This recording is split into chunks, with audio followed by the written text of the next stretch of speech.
ಕಾಯ್ನರೆ ಕಲಿಸು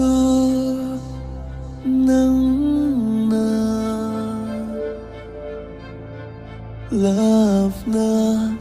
laikrasu ifam dagi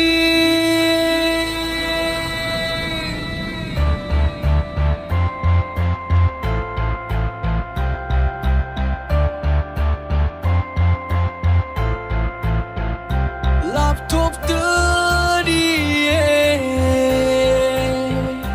laptop tadi Shivi Shaktam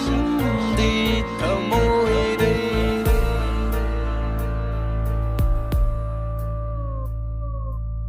Nanga Tambiva Nung Shiva Kaina Bashu Amuk Tambiri Nanga Tambiva Nung Shiva Kaina Bashu Amuk Tambiri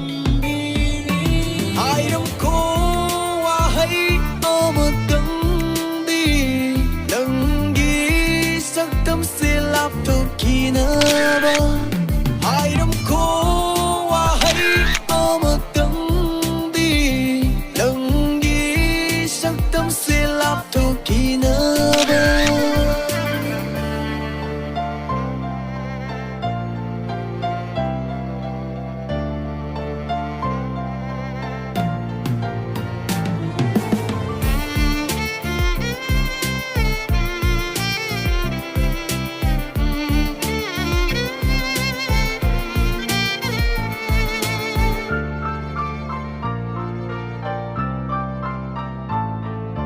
Minung si khang drabi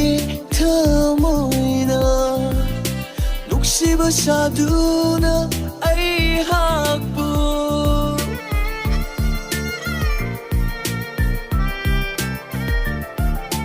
Minung si khang drabi thamoina Nuksiba saduna ai hakbu